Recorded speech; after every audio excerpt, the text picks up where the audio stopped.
All right, so let's talk about something that's just crazy, that's just wild.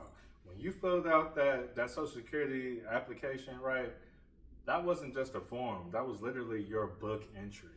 It opened a trust ledger in your name. Now, on one side, you have the original deposit, your signature, your name, the birth record, right? Then on the other side, that's their receivable system, where every transaction in your life is actually offset against the deposit.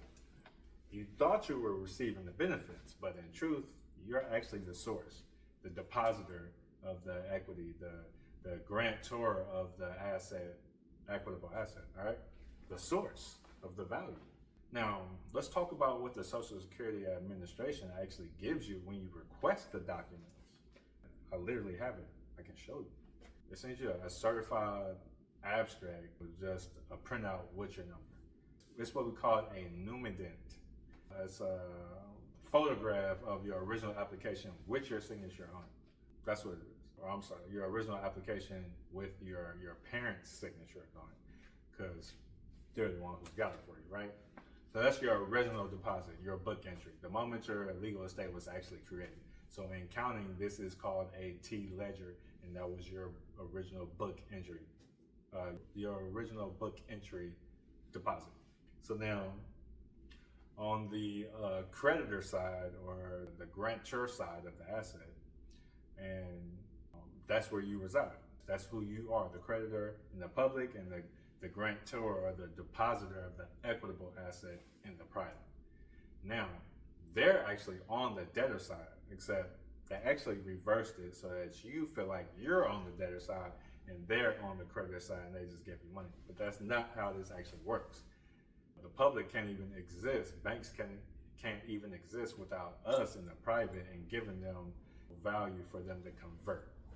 That's, I don't want to go off on a tangent, but that's how that works. So they never tell you what to do with how they're operating. You just got to figure it out. So when you default on a loan or miss a payment, they say you owe them, while they're really still holding your deposit on the asset on the other side of their books. So equity doesn't get caught up in the paperwork games and all that, right? Equity sees intent. Equity sees deposit. Equity sees trust. Equity sees purpose and manifestation. So your Social Security application was actually a declaration of a trust, but you also needed to express that for equity to actually see your private rights. You got to give equitable notice always. Now, your Numident is the proof. So the Social Security Administration, that's the fiduciary. And everybody works there, they're operating in the fiduciary capacity. So what happens when you don't claim the title to the asset that they're managing? They create a fictional debt on your side. So there's this thing, securitization. You probably heard of it, right? They show exactly how this accounting trick or this accounting happens. Your deposit becomes their debt to you, but they flip it and treat it as like your debt to them. This is why you default, not because you owe, but because you failed to apply your book entry. You need to tell them, hey, I got a book entry, I have an equitable asset that I've deposited. You can use that to offset any charges that you think I allegedly owe. See how that works? But we never do any of that. So imagine your name on two ledgers. So on the public side, you're listed as a debtor, as a taxpayer, as a consumer. But then on the private side, you're actually listed as a cesta KV beneficiary of the original trust, open with your Social Security number.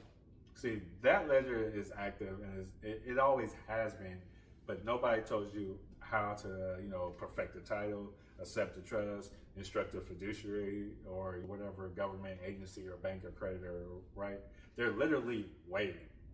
And the reason they're not giving you any funds that's attached to the SSKV trust or the birth certificate, right, is because you haven't told them how to apply them. You haven't tendered a special deposit and given them instructions for an equitable conversion. That's why, because you're confused between tender and payment. You don't know that tender forces them to actually perform an equitable conversion. But getting back to the Numident, right? This is what you should be doing. Step one, you got to order your Numident and get it authenticated. That's your original claim to the ledger, to the social security number, right? Then step two, understand that your social security number is not you. It's not yours. It's a book entry asset ID that the Social Security Administration actually owns.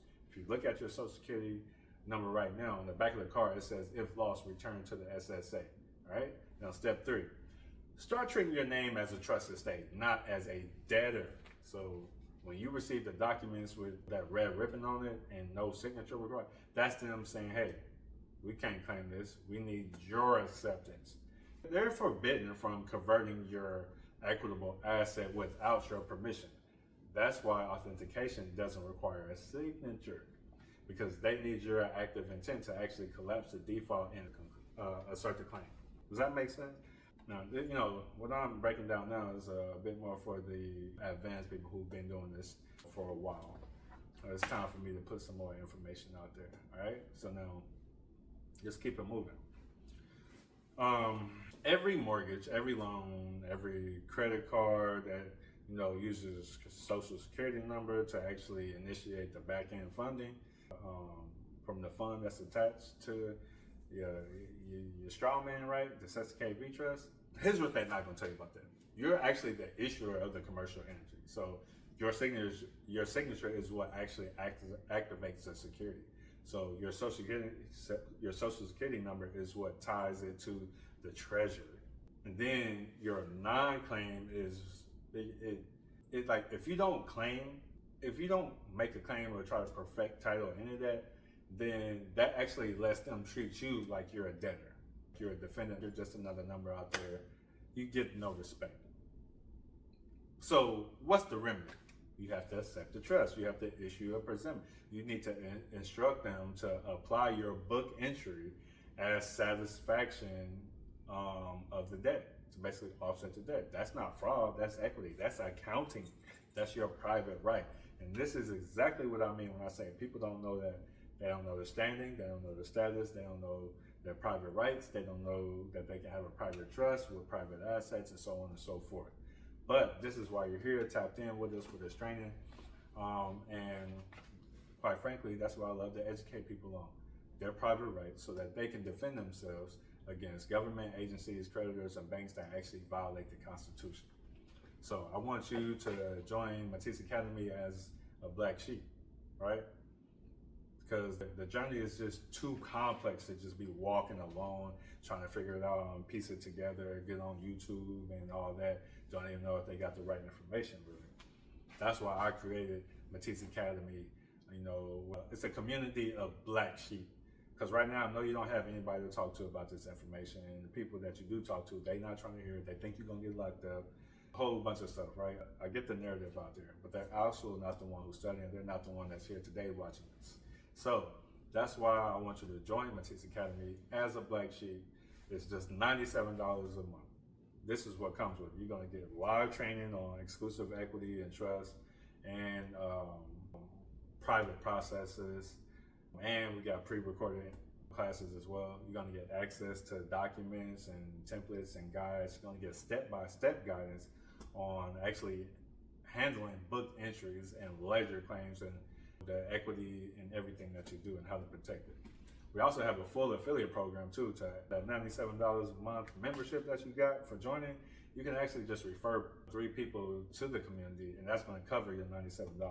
So essentially it's gonna be free. You can paid to learn. You're earning while you're learning, all right?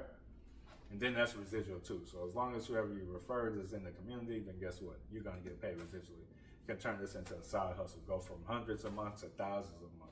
So if you've ever felt like something didn't add up, if you ever wanted to, you know, flip the script or flip the ledger and actually reclaim what's yours or claim what's yours, you know, and be able to control it to the highest degree, have a level of control over your life that you've never experienced before, then today's the day. Now it's your turn. I want you to click the link and I want you to join Matisse Academy as a black sheep. This is where you're gonna get full support. You got access to consultations. You have access to the Q&As 3 times a week where you submit your questions ahead of time, because every single question gets answered. There will never be a time where you get stuck and you don't have any support.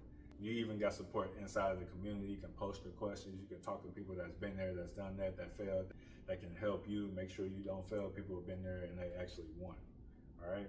It's all about coming together as a family, fellowshipping, and making sure that we push forward the narrative in terms of exclusive equity and knowing your rights and judicial power under Article 3 branch.